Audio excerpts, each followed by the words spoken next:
And that brings us to a lovely little bundle. Right, and hello back to Behind the Curve Gaming, and happy Easter Sunday, everybody. So today, I went to my first car boot of the season, happened to be on Easter Sunday. Took the kids down, 7:30. So we were there like 10 minutes early to the car boot before it opened at 8 a.m. And yeah, massive queue, and we were like 2/3 of the way down this queue waiting.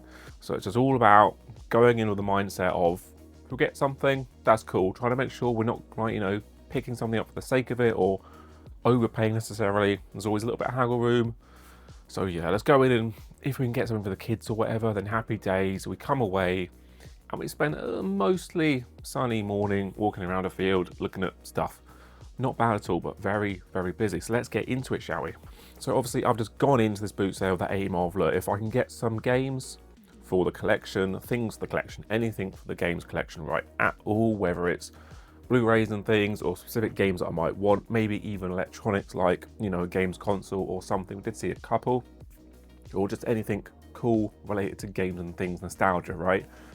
Or if we can just buy some games cheaply, hopefully under CEX voucher price, we can trade them in, provided that they're all good to go, and we can hopefully make a little bit more in voucher than we can buy them. Now, typically, I think the monetary value is around like 75% or something. So can I put that into maths? So if I spent £7.50 of my money to get £10 voucher, that those are identical, like a 1-to-1 ratio of like spending £10 to get £10 voucher. It doesn't work. CEX economy, my rule of thumb is if I can hopefully double my money, let's say I spend 5 and it's worth 10, that's worthwhile, because ultimately I am spending money. I don't just want to convert that into a voucher. I want to try and make some money on that voucher if possible. Otherwise I'm just putting money into something. So yeah, if I can get a little bit back, or if I can keep a couple of things and make some money in voucher, that's brilliant, that's happy days, but that's the aim. So I did see quite a few games, and which is quite nice really, because there's so many people ahead of us and you just know that they're just buying anything and everything up. I saw one guy in front of me knelt down in front of a box, and he came across God of War Collection for the PS3 in awful condition. The sleeve was kind of like half hanging out of the box, and it was discless. So yeah, he said to the guy, let's have this anyway. Disc isn't there. The guy was like, I checked all of these for disc. And like, yeah, someone's had that, mate. And it's horrible. The guy was only asking £2 per game. Expensive for 99% of the games. But for God of War Collection, I would have paid the £2 rather than just slip the damn disc. Like, kind of awful, scummy people that you just have to deal with, and you can't have eyes everywhere, especially when there's a box under a table. Right, horrible, absolutely horrible. My disappointment is immeasurable, and my day is ruined.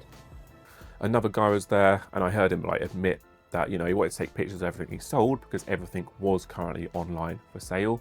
So the prices aren't going to be fantastical, maybe struggling selling it, whatever. So he had quite a few cool things there, a lot of toys and things. I wonder if I'll be able to find an image. It was the Aliens loader, like the big yellow loader with Ripley in. And it must have been like an original toy. It looked like an original toy in box, and he wanted like 75 quid for that. And I was like, oh, okay, glad I'm not going to go down that rabbit hole of looking at these old original toys in boxes. It's just mental. And he did have some boxed PS2s. I just asked him, what, off the off chance, what are you asking for these? And he said £80 complete in box. Now the boxes were not like mints. They were really rough around the edges, how you'd expect them to be after 20 years. And I was like, no. My mum was even like, you sure, if it's a bit less, I might get it for you, kind of thing. I was like, it's just not worth it, mum. You reckon they're £100. I'm not paying like the going rate for something from a boot sale that I don't really know if it's going to work. If it was mint and he wanted 60, then yeah, I would have taken up her offer. But I'm not just going to just throw money at this kind of stuff. I've got a PS2 Slim that works. I'm not going to get another one for that much money, even if it is in a box. And although we did see a lot of games, and some of them are just too much money, so many of the discs that I did look at, I tried to make sure that I did check that it's got a disc and then check the disc, and so many of them were just like, they were gone, they were done for, they're scratched to hell, or just whatever, and it's just, I'm not even going to bother touching these. I did get some games on the PS4 and Xbox One from that store, £2 each, which worked out okay, but not great, unfortunately. Just off the top of my head, I don't go around, on the CEX app trying to check everything. I'm holding kids' hands, so it's off the top of my head. which bites you sometimes. I've not got that infinite knowledge, you know. A few specific games on some different systems, yeah, sure, but not overarching across multiple systems and generations. So let's get into what I did pick up today, and not too bad. I'm probably going to keep one thing. Yeah, and the rest I think I'm just going to throw at CEX, hoping that they're good. I checked most of these discs and they look okay. I probably just need to just wipe off some smudges, hopefully smudges and some light marks and not actual scratches, but they're better at spotting these things than I am. But let's go off the fact that they're okay, hopefully. So my first little stack was from the stall that I just mentioned that was selling boxes and boxes and boxes of games on various consoles, and most of them that I looked at were just done for. So in no real particular order. Rise the Tomb Raider. Now I paid £2 each for these. Now unfortunately Rise of Tomb Raider isn't worth much, I don't think, which is weird because Shadow and Tomb Raider, the definitive edition, is worth more, but Rise isn't, which is weird. So that on Xbox One, Rise of Tomb Raider. Forza Motorsport 6, which that's not even the latest Forza Motorsport. So that's getting on, it still holds some value. That £6 voucher, that CX want £10 for that. It's crazy. Uncharted 4, A Thief's End. Now I thought the Uncharted stuff was all going to be cheap, but I picked it up just on the off chance for £2, A Thief's End. And I think that's actually still worth a few quid as well, which is lovely. I've written these down here because I'm that well prepared. Oh, I say that's lovely. £2 paid and it's worth £3 trade-in. So that's kind of like on the cusp of what I want to be getting back, really. Shadow of the Tomb Raider, not the definitive edition. Now, I've recently been playing the 2013 Tomb Raider on PS3, which, by the way, holds up. It looks pretty good, to be fair, but I want them all on PS4. And I think I want the definitive editions. Now, CEX want like £10 and £16 for the Shadow of the Raider definitive. So this will be getting traded in, but it's nice to see it. £2 paid, obviously, and that was, I think I've written down £3 as well for that. And then Deus Ex Mankind Divided, or however you say that. I had an inkling that this is probably not going to really be worth anything. And yeah, £1 10p trade-in. So not great. Forza saved that little one there, being a £6 trade still. Not bad at all. So that was £10 paid. We'll revisit the total CX voucher. That's £10 paid for that little lot there, which was okay. On to the next one. Now, everything was priced up bar this game. And I did want free for it, but he took two. And that is Lost Planet 2 on the Xbox 360. Now, the only real reason this caught my eyes, I do want Lost Planet 1, 2, and 3. And apparently I've got this already, but it's got the little sleeve. Now, it is rough, unfortunately. So that's why I was okay with paying £2 for it. Inside obviously looks fine. The sleeve's done its job in terms of protecting the game itself. This looked okay. It is complete. So this is going to be the game that I do keep.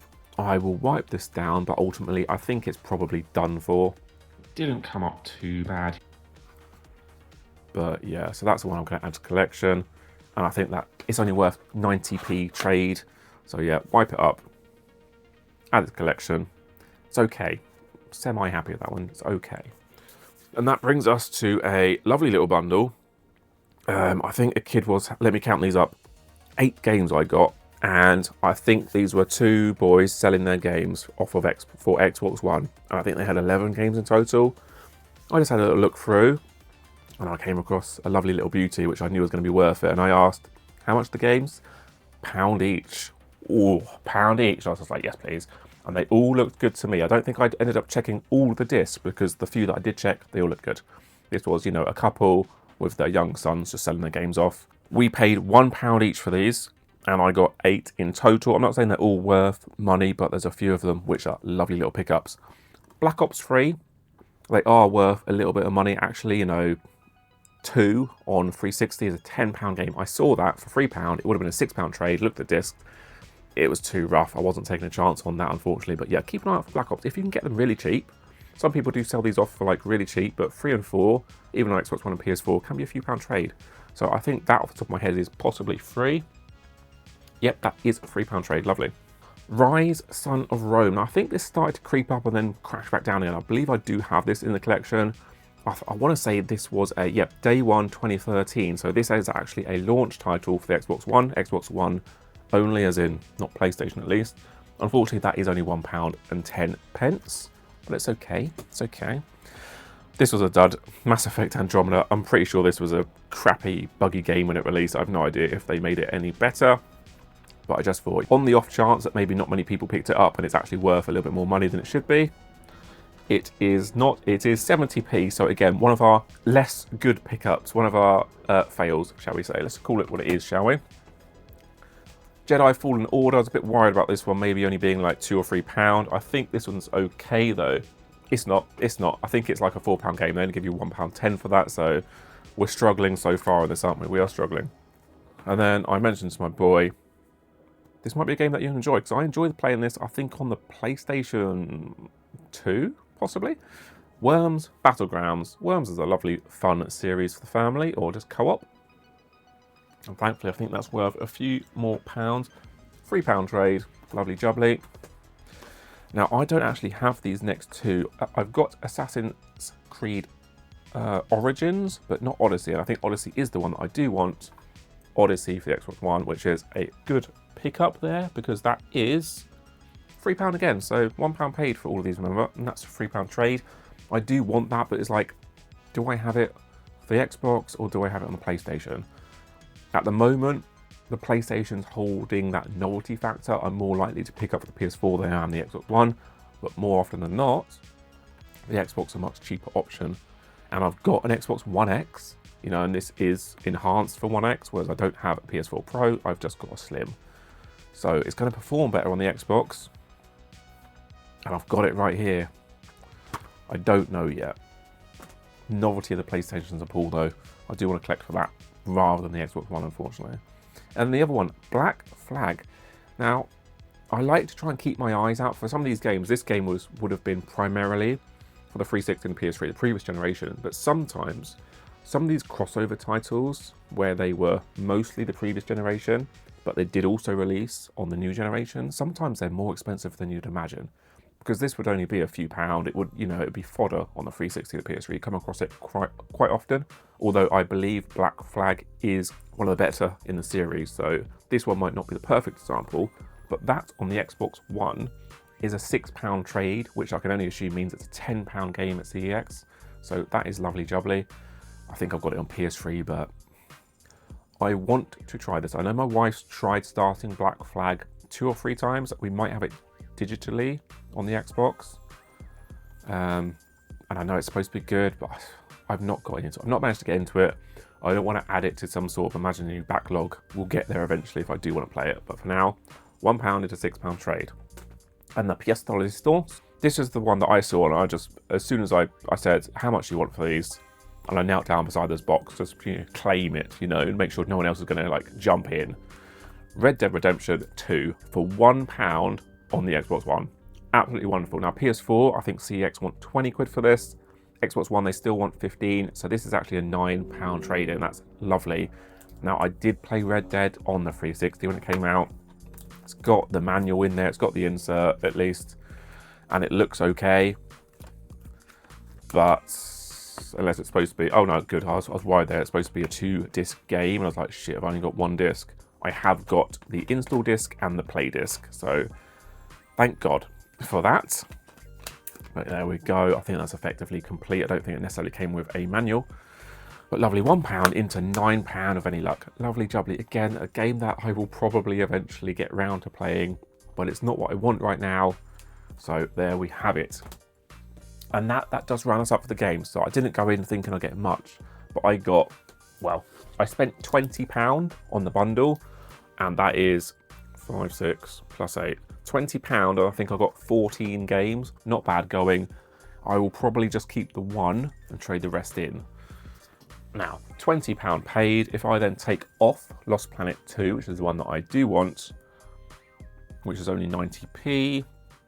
So out of that £20 cash money that I paid, I should receive, let's hope none of these are duds, £41.50 in voucher, which is lovely. I'll try and put the exact percentage on the screen, but that's, you know, that's doubling my money essentially in voucher, which is exactly where I want to be with that. And I can't be happy. The kids behave themselves. Nan had to get them some chips, but yeah, the kids behaved for an hour and a half walking around. I got some games. Both the kids got a few things to keep them happy as well. I can't go in with the mindset of I'm going to do this week in, week out, and spending 20 quid every single week is going to get expensive eventually. But managing to put that back into the voucher fund, 40 quid, that's going to be good. I don't know what my total is at the moment, actually. I'll put the total up on screen. Yeah, so I want to say I was about £40 voucher. That's going to be adding £40 to it. So £80 voucher, hopefully, off the top of my head. And I actually went into town on Friday. So if you watched a video or two ago, it won't take long for the keen-eyed among you. Disc, manual, and a poster. I did 3 CEX stores in one day, and at CEX Cheltenham I picked up, or the aim was to pick up Grand Theft Auto Vice City Stories for £22, hopefully complete. I only wanted it if it was going to be complete. Didn't really look at it because the employee handled it himself, and I got home and showed to everybody it was Liberty City Stories, the disc and the inserts. It had a poster and a manual, so that was complete for Liberty City Stories, but I think that's a less expensive game and one that I didn't obviously want. So I went back in on Friday and said, look, in theory, you should still have this on the shelf. So if I can just get it swapped out, the case wasn't in fantastic condition. I think the label had some marks on it, a bit yucky. I said, look, if I can just swap this out for what should be in stock. He said, yep, no worries, give me a minute. Came back, there you are, mate. Swapped the disc out, and I was like, checked it, and I was like, oh, what about the manuals? It's still got Liberty City manuals in. Oh, right, yeah. So clearly, Rockstar causing far too much confusion. Liberty City Stories, Vice City Stories there, because now it's twice. They tried to give me Liberty City Stories back. But yes, I said, oh, bunny chance, have you actually got the right ones? And he's saying, sorry, we've only got the disc. And as I said on the day, if I'm going to pay £22 across the board at CX, it's just £22, whether it's disc only or whether it's got the manual insert, whatever it's supposed to come with. I just said, can I just get a refund then? I paid voucher, so I think I've got that £20 or £22 voucher back. So that's perfect. So yes, we're still on the hunt for Vice City Stories, complete with any luck, but that then should put us at a very healthy £100 CEX voucher. Do I have any idea what to spend it on? No. There's quite a few games that I want on my list at the moment. As I said earlier in the video, I am playing I think it's referred to as the Survivor trilogy of Tomb Raider. So I think Tomb Raider kind of like came back in 2013, slightly different style, a little bit less puzzle orientated and a little bit more action sequency. There's some quick time events in there. It's relatively linear in terms of the story at least, but there are some kind of like offshoot tombs. So I do want that Survivor trilogy on the PS4 if I can help it. And I think you can get on the PS4 at least the original one, Tomb Raider Definitive Edition, and then is it Shadow that's next? Shadow of the Tomb Raider Definitive again, which is quite expensive unfortunately, and then Rise of the Tomb Raider, which I don't think has a Definitive Edition, it just is what it is. I think, let me know down below if I've got that wrong. But I'd like those. As I said, I'm playing it through on the PS3 at the moment and it looks fantastic. I was worried it was going to look a bit crap, playing the original release rather than I guess, upscaled one, which I assume plays in 1080p or at least dynamic. But it was really it was not say a happy accident, but I've got Tomb Raider 2013 on 360 and PS3. And I was thinking, well, the 360's probably the superior version to play it on, right? I'm probably going to have to play it on that. However, I'm glad that I looked it up. I read the Digital Foundry versus the 360 versus PS3 when it first came out, and actually the PS3 comes out on top on looks, effects, and for the most part, performance as well is wonderful. It did say that in some of the action-heavy sequences that the frame rate does suffer on both examples, but ultimately the PS3 version actually is the better version to have of that game, which I just thought blew my mind because there's not many of those games that happen. And it is probably because I think it is a Square Enix game, which are the Final Fantasy, well at the time also released the Final Fantasy 13 and 13-2 games, which I think is the same deal. So obviously they just had a little bit more development into the PS3 for the game, I guess. So they spent a little bit more time, and they reap the rewards of having a better game performance on PS3 than the Xbox 360, which is just wonderful. I love to see the example of that because I don't believe there are many examples of that. Anyway, that closes us out for our first car boot of the season. Let me know down below, have you had any wins? Don't make me too jealous, please, if you come across some absolute gold. As I said, I was quite happy to see so many games, but it was so important to be checking them. I did have a small stack that I was gathering together, and I asked the guy, what have you got in the games, mate? And he said they're all individually priced. So I think he had a couple of Need for Speed Undergrounds. I mistakenly thought I had Need for Speed Underground 1 and 2. I think 2's worth more money on the PS2. And he said, no, I want a $5 each for those. And I think I had 3 kind of like lowly PS4 games. And then the PS2 games, he said, oh, I'll do the lot for maybe like 15. I'll just put them down, so thanks, mate. But nah, like PS2 games, they might be somewhat expensive. Like I don't know what Need for Speed is at the moment, maybe a £10 game. But when it comes to those in CX, for example, the more recent stuff, they'll give you a strong trading value. But let's just say the value is up here for a PS2 title and a lot of older titles as well. The trade-in voucher price will be like a third of it. It just won't be enough to just bother. So yeah, that was a shame. But yeah, let me know down below what you've picked up recently. You're building a CX voucher for the year. Don't know what to put it towards because I've now been in the 3 of my local stores and come across some cool stuff, but not like a huge amount.